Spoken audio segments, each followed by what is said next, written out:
जय Hind. RJS PBH positive broadcasting house जो है वो साहित्योत्सव 2024 में आ चुका है। साहित्य जो कि समाज का एक दर्पण होता है और साहित्यकार जो हैं वो अपना पूरा सर्वस्व जीवन न्यौछावर कर देते हैं समाज को वो आईना दिखाने के लिए। और आईना दिखाना इसलिए ज़रूरी है ताकि उनके जो अनुभव हैं वो नई पीढ़ी इतना समय न लगाए और उस किताब को पढ़कर, क्योंकि किताब जो है आपके मित्र भी होती है, जो पुस्तकें हैं वो मित्र भी होती हैं। और ऐसे मित्र को साहित्य एकेडमी उसके जो रचयिता हैं उनको यहाँ आमंत्रित 1100 से ज़्यादा रचनाकार यहाँ पर आ रहे हैं और देश भर के रचनाकारों में से कुछ रचनाकारों को साहित्य एकेडमी का राष्ट्रीय पुरस्कार भी प्रदान किया जा रहा है। ये है साहित्य का लब्बो-लुबाब की यहाँ पर बहुत सारे साहित्यकारों महापुरुषों के चित्र प्रदर्शनी लगी हुई है। और जो आप देख सकते हैं कि जो कार्यक्रम हुए हैं साहित्य एकेडमी द्वारा, ये एक साहित्य का महाकुंभ है। तो इस तरह के उत्सव में बहुत सारे विषयों पर चर्चा की गई है। 11 मार्च को साहित्य में भक्ति काल पर चर्चा की गई है और हम लोगों के बीच आरजेएस फैमिली से जुड़े हुए साधु प्रेम सागर जी को हम आमंत्रित करेंगे साहित्योत्सव 2024 में। स्वागत है आरजेएस पीबीएच में, आपका स्वागत है साधु प्रेम सागर जी। और साहित्य में भक्ति काल, इसको लेकर आपने भी देखा, क्या कुछ कहना चाहेंगे? भक्ति काल की जो बात है, साहित्य ये क्रांति लाने वाले ऐसे परम जो इस जनमानस को साहित्यिक क्षेत्र में जो शब्द देते हैं, उसके प्रथम गुरु के रूप में हम सदगुरु कबीर को मानेंगे, क्योंकि रचना के भजन आंदोलन, भक्ति आंदोलन के प्रथम गुरु है। और वहाँ से रचनाओं का भक्तिमय संगीत और साहित्य और कला की बात करते हैं तो साहिब जो है चादर भी बीनते थे और वर्क भी करते थे, रचना भी करते थे। और वो जो व्यक्ति साहित्यिक होते हैं उनमें कला और संगीत आ ही जाता है।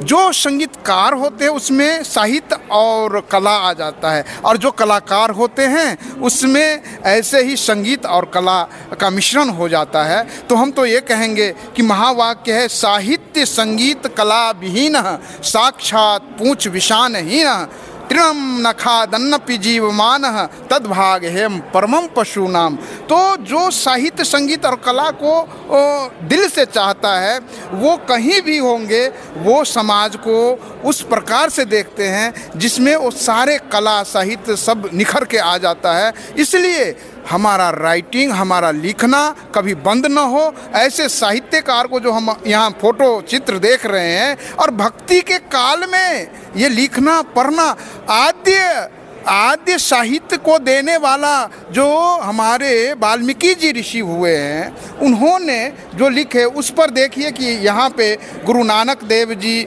और मीरा जी, कबीर जी और भी इतने ढेर सारे ये जो भक्ति काल का आंदोलन है वो सब लगा हुआ है चित्र और फोटो।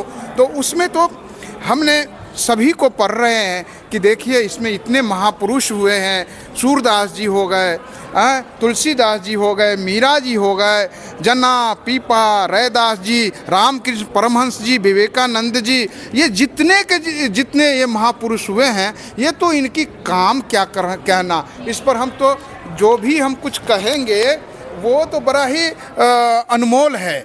और इस अनमोल चीज़ को जो आज यहाँ पे हो रहा है, तो ये तो साहित्य के लिए, साहित्य के क्षेत्र के लिए बहुत ही सुंदर कार्य है। और इसको देख करके नए जो हमारे नई पीढ़ी है उसको बहुत यहाँ से वो बल मिलेगा। आप कहना चाहते हैं कि जो नई पीढ़ी है उसको इस साहित्य के महाकुंभ में आना चाहिए? जी जरूर, क्योंकि यहाँ जो है 6 दिनों तक अलग अलग विषयों पे चर्चा हो रही है और उन विषयों के बारे में जो विद्यार्थी हैं वो अपने अंदर सकारात्मक ऊर्जा लेकर जाएंगे तो अपनी लेखनी में जो धार बनेगी, क्योंकि यहाँ इतने महापुरुषों का जो आशीर्वाद इस साहित्योत्सव को मिल रहा है और बहुत सारे विद्वान देश भर के आए हुए हैं, बल्कि राष्ट्रीय पुरस्कार होता है साहित्य एकेडमी का और वो सब भी साहित्यकार यहाँ पर आ रहे हैं।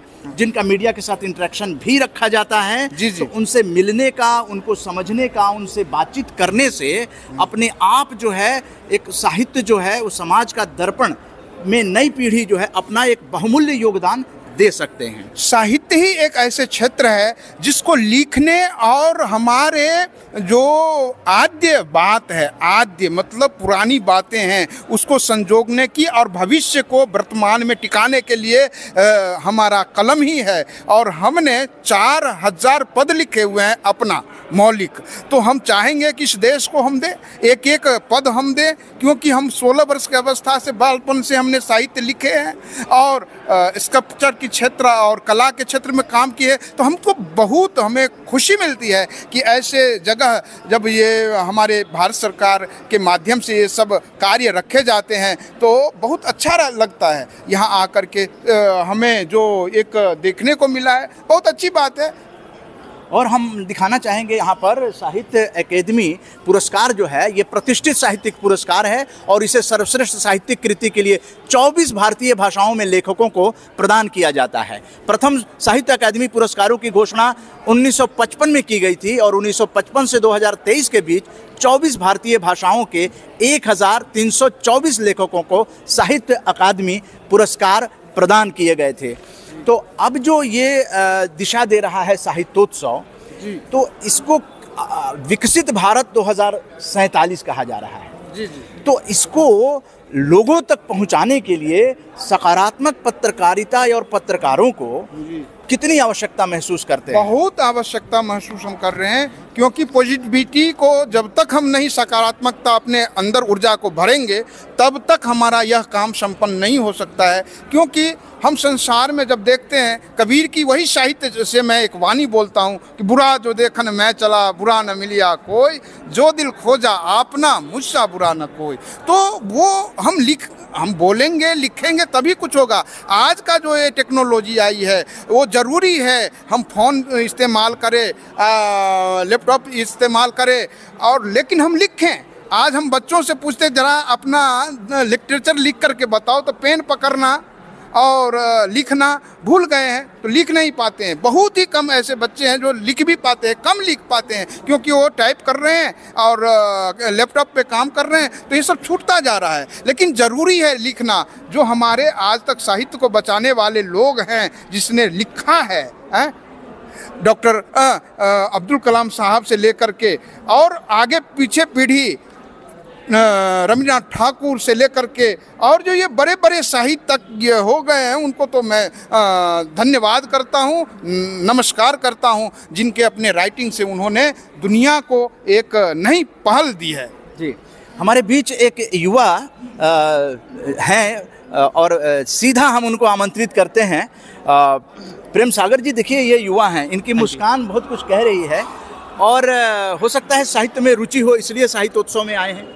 हाँ जी, मैं बाहर, बता दें कहाँ से आए हैं? मेरा नाम राज है, मैं दिल्ली से हूँ। मैं बाहर ड्रामा देखने आया था, ऑल्दो ड्रामा थिएटर वगैरह, तो मेरे को दिखा, मैंने काफ़ी नाम सुना है इंडियन साहित्य अकेडमी का, तो और फिर मैंने देखा कि अंदर क्या हो रहा है, और आज फेस्टिवल था, तो फिर मेरे को काफ़ी रुचि, मैं देख रहा हूँ किताबें, लोगों की बातें सुन रहा हूँ यहाँ पे, कैसी बातें हो रही है, कैसे लोग आते हैं और कैसे प्रोग्राम होते हैं, और मैं सोच रहा हूँ अगले 4-5 दिन आता रहूँ यहाँ पे, देखता रहूँ आके। आप लिखते भी हैं? मैं ऐसे अकेले कुछ पोएम वोएम लिखता हूँ, ज़्यादा नहीं लिखता। अच्छा, एक्टिंग करते हैं? हाँ, मैं कैसे इंटरेस्ट है? ड्रामा मतलब मेरे को लगता है वो एक्सप्रेशन करने का एक तरीका है, सेल्फ एक्सप्रेशन काफ़ी इंपॉर्टेंट चीज़ है हर इंसान के लिए, वो भी सीखने वाली चीज़ है, भले आपको एक्टिंग में जाना नहीं आना, but I think that is one thing that everyone should know. तो साहित्य का योगदान क्या मानते हैं कि साहित्य से और कलाएं जो हैं उसमें कोई योगदान हो सकता है? जैसे नाट्य कृति वगैरह जो होती हैं, रचनाकार लिखते हैं उसको, वो आप लोगों तक पहुंचाते, फिर आप लोग एक्ट करते हैं।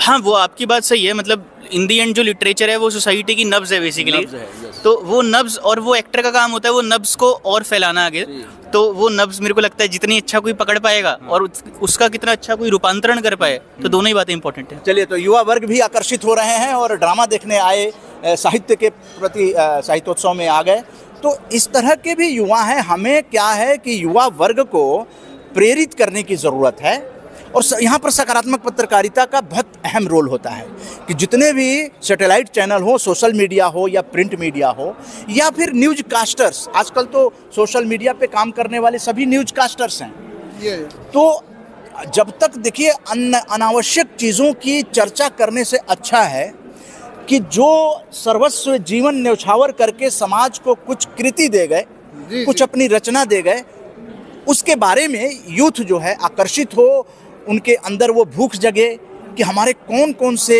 रचनाकार क्या क्या लिख गए, उनके बारे में अध्ययन करें। जी जी। और वो प्रयास करें कि इस तरह के आयोजन में आएँ। जी, सबसे बड़ी बात है कि जिसने हमको आदर्श दे गए हैं लिखने की, हम उसको ना भूलें। और ये फाउंडेशन है। पहले साहित्य हमारे दिमाग में आता है कला के लिए, संगीत के लिए। साहित्य के बिना सब अधूरा है। साहित्य पहला नींव है, साहित्य उसके बाद संगीत, उसके बाद कला।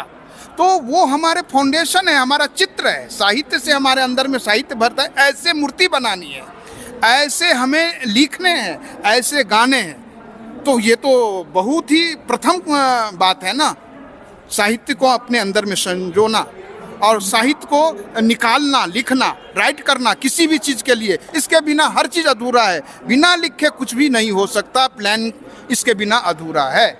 प्लान फर्स्ट इज प्लान, इसके बिना कुछ नहीं। इस तरह से जो साहित्य है वो समाज को आईना दिखा रहा है और साहित्योत्सव 2024 अपने आप में एक बहुत ही सफल आयोजन है।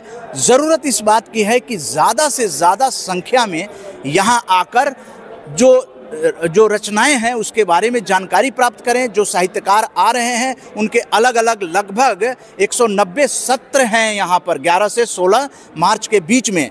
उन सत्रों में अपने मनपसंद सत्र में एक ही समय में 4, 5, 6 सत्र हो रहे हैं। तो अपने मनपसंद विषय पर साहित्यकारों को सुनने का अवसर प्रदान कर रहा है साहित्य एकेडमी और संस्कृति मंत्रालय भारत सरकार का ये आयोजन जो एक महाकुंभ है। तो आरजेएस पॉजिटिव मीडिया इसलिए इस आयोजन को समर्थन करता है और कई सालों से समर्थन करता आ रहा है। साधु प्रेम सागर जी, आपका यहाँ साहित्योत्सव में आना और पॉजिटिव मीडिया से बातचीत करने के लिए आपका बहुत बहुत धन्यवाद। जय हिंद, जय भारत।